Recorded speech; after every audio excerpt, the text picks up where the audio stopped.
All India Radio presents Morning News.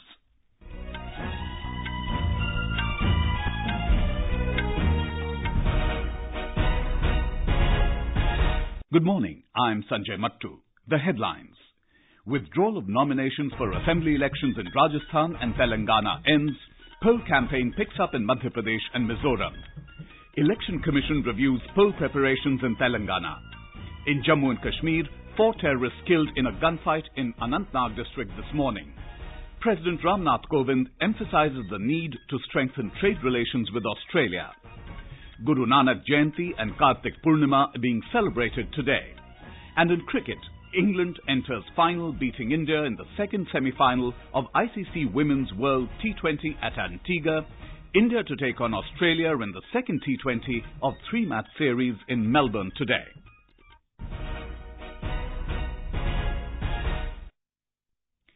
Withdrawal of nominations for assembly elections in Rajasthan and Telangana has ended.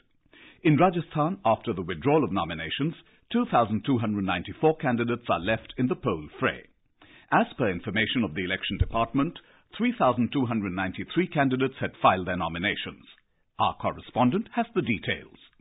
BJP are contesting on all 200 seats, while Congress candidates are in the fray on 195. Congress has left 5 seats for alliance parties. AAP is contesting on 143 seats, Bahujan Samaj Party on 190, Rashtriya Loktantrik Party on 58, and Bharat Vahini Party contesting on 63 seats. 896 persons are contesting as independent candidates. Meanwhile, BJP has expelled its 11 leaders, including 4 ministers, for contesting election as independent candidates. Jitendra Dwivedi, AIR News, Jaipur. In Telangana, a total of 1,821 candidates are left in the contest for assembly elections after the withdrawal of nominations. A total of 367 persons, including a large number of Congress rebels, withdrew their nominations. Meanwhile, a high-level team from the Election Commission of India, led by Chief Election Commissioner O.P. Rawat, is in Hyderabad on a 2-day visit to review poll arrangements in Telangana. Our correspondent has more details.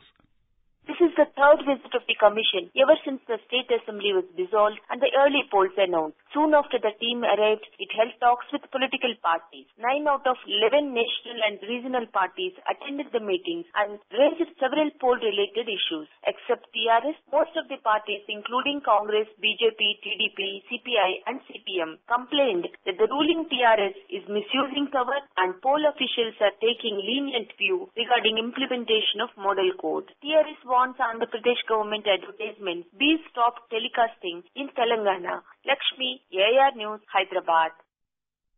In Madhya Pradesh, leaders of political parties are touring various areas, garnering support for their candidates. Our correspondent reports that BJP President Amit Shah and Congress President Rahul Gandhi will lead the campaign from today. First time in the state, the Election Commission has prepared photo voter slips in Braille language for the convenience of Divyang voters. Meanwhile, as many as 650 companies of central forces will be deployed for the smooth, fair and peaceful polling in 230 assembly constituencies in the state. After the Model Code of Conduct has come into force, a prohibitory action has been taken against 1,73,000 persons. More than 90 lakh cases have been registered under the property defacement. Sanjeev Sharma, AIR News, Bhopal. In Mizoram, campaigning by major parties has intensified across the state. Ruling Congress and opposition parties MNF and ZPM have stepped up campaigning in the state. More from our correspondent. Prime Minister Narendra Modi is arriving today at Aizawl on poll campaign. He will address an election rally at Lunglei and meet the press and NGOs at Aizawl in support of BJP candidates. On the other, sector officers, booth-level officers and polling parties have started reaching Kanthmun in Mamit district. In Kanthmun polling stations, displaced Bru voters will cast their votes. CEO Ashish Kundra said distribution of voter slips for Bru people will start today. Irene, AIR News, Aizawl. In Jammu and Kashmir, 4 unidentified terrorists were killed during a fierce gunfight between terrorists and security forces in Bijbehara town of Anantnag district this morning. The bodies of the slain terrorists have been retrieved along with arms and ammunition. A search operation is going on. Security sources said the gunfight raged at midnight after a joint security forces team launched coordinate search operations on the basis of specific inputs about the presence of terrorists in the area. They said as the forces zeroed in on the suspected place, the terrorists hiding inside the area fired indiscriminately towards the forces, triggering the gunfight. The Geological Survey of India, or GSI, has said that it has found 44 new coal blocks in 4 states of eastern India.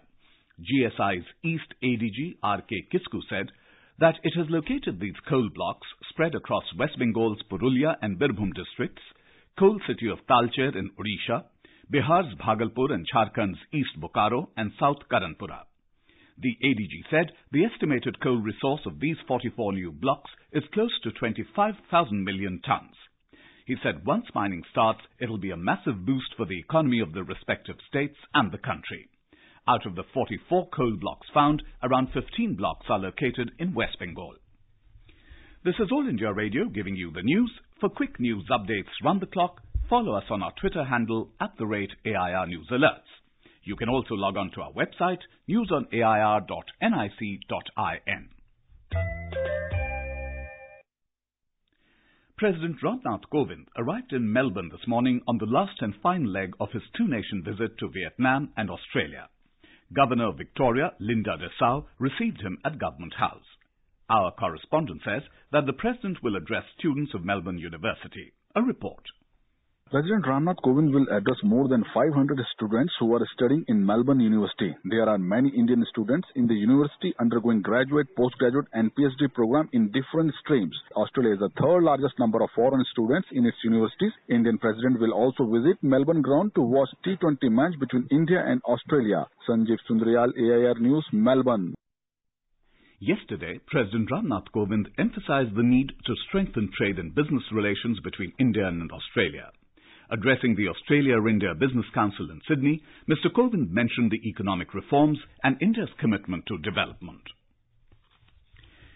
Guru Nanak Jayanti or Gurpurab and Kartik Purnima are being celebrated with religious fervour today. Gurpurab marks the birth of the first Sikh Guru, Guru Nanak, who laid the foundation of Sikhism. This year marks the 549th birth anniversary of Guru Nanak Dev. On this day, Sikh devotees around the world offer prayers. Starting with Akhand Path, the Gurudwaras recite 48-hour-long non-stop verses from the Guru Granth Sahib, the holy book of the Sikhs. Our correspondent reports that in Punjab, all the Gurudwaras have been decorated. The devotees, after taking holy bath in the sarovars, are bowing their head at the gurdwaras. In Darbar Sahib at Amritsar and various gurdwaras related to Shri Guru Nanak Dev Ji at Dera Baba Nanak, Batala and Satlalpur Lodi, large number of devotees have been gathered for the celebration. Various programs will be organized throughout the day to tell people about the ideology of Shri Guru Nanak Dev Ji. Ashwini Kumar Sharma, AIR News, Chandigarh. President Ramnath Kovind, Vice President M. Venkaiah Naidu and Prime Minister Narendra Modi have greeted the people on the occasion of Gurpurab. On the occasion of Kartik Purnima, Hindus take a ritual bath at sacred rivers or a water body at various pilgrimage centers. It's also called Dev Diwali or Dev Deepavali, the festival of lights of the gods. A report. Devotees are taking holy dip in various rivers including Ganga, Yamuna, Saryu, Sharda, Mandakini and holy ponds across the state. Rivers, banks and temples are reverberating with sounds of conch shells, bell and chantings of bhajan and kirtan. Keeping in view the huge gathering of devotees, heavy security arrangements have been put in place at various ghats of rivers. MS Yadav, AIR News, Lucknow. Prime Minister Narendra Modi will share his thoughts with the people in the 50th edition of the Mann Ki Baat program of All India Radio this Sunday. Mr. Modi has been raising various important issues throughout the monthly program. In the 34th episode of Mann Ki Baat, Mr. Modi and former US President Barack Obama jointly addressed the nation and shared their thoughts on different issues. We have a report. 27th of January 2015 was a historic day when Indian Prime Minister and the President of the United States jointly addressed the people through All India Radio. During the broadcast, Mr. Modi had said that he had never dreamed of reaching the top level but always aspired to serve the nation. मैं बहुत लंबे अरसे से सबको ये कहता आया हूं कि कुछ भी बनने के सपने कभी मत देखो. अगर सपने देखने हैं तो कुछ करने के देखो.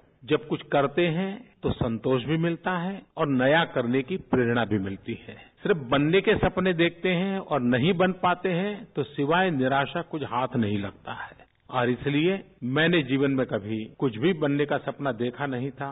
आज भी कुछ बनने के सपने दिमाग में है ही नहीं, लेकिन कुछ करने के जरूर हैं। और भारत माता की सेवा करना, 125 करोड़ देशवासियों की सेवा करना, इससे बड़ा सपना क्या हो सकता है। US President Barack Obama said he feels that governments and leaders cannot simply govern or rule by a top-down strategy. Rather, they have to reach out to people in an inclusive and transparent way. India and the United States are natural partners because we have so much in common. We're two great democracies, two innovative economies, two diverse societies dedicated to empowering. I want to say to the Prime Minister how much I appreciate your strong personal commitment to strengthening the relationship between these two countries. The US President had come to New Delhi to attend the 66th Republic Day of India, and the special Mann Ki Baat episode was another reflection of the Indo-US friendship. With Dipendra, Anupam Mishra, AI News, Delhi. On to sports now. In the ICC Women's World T20, England has entered the final of the tournament, beating India by 8 wickets at Antigua. Electing to bat after winning the toss, India set a target of 113 for the English Eves. They achieved the target in 17.1 overs, losing just 2 wickets. England will now meet Australia in the final at Antigua on Sunday. Australian Eves defeated the West Indies in the first semi-final at the same venue earlier today. India will take on Australia in the second T20 International of the 3-match cricket series in Melbourne today. The match will begin at 1:20 p.m.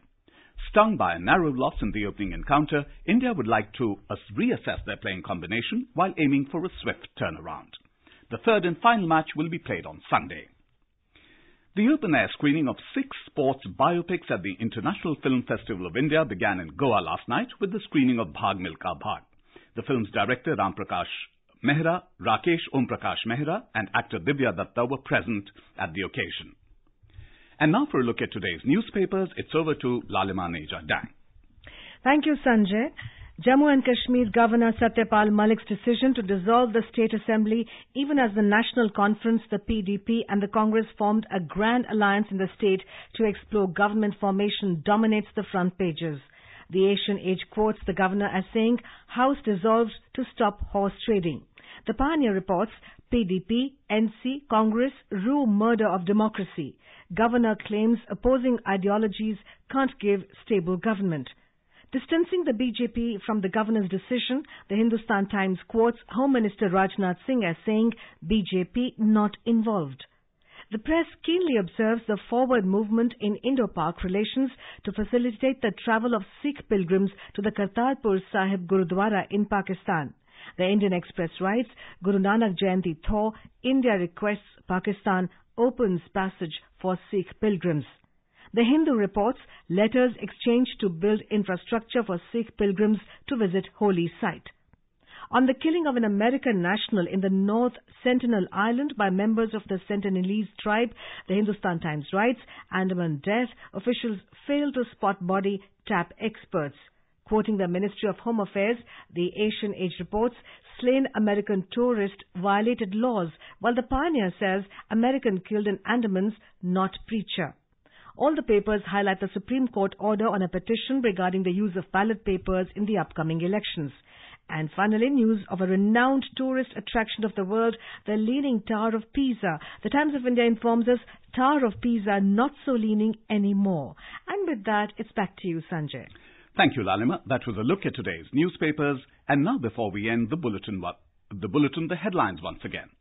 Withdrawal of nominations for assembly elections in Rajasthan and Telangana ends. Poll campaign picks up in Madhya Pradesh and Mizoram. Election Commission reviews poll preparations in Telangana. In Jammu and Kashmir, 4 terrorists killed in a gunfight in Anantnag district this morning. President Ramnath Kovind emphasizes the need to strengthen trade relations with Australia. Guru Nanak Jayanti and Kartik Purnima being celebrated today. And in cricket, England enters final, beating India in the second semi-final of ICC Women's World T20 at Antigua. India to take on Australia in the second T20 of 3-match series in Melbourne today. And for details of these stories and more, log on to our website, newsonair.nic.in. With that, we end the morning news. Have a nice day.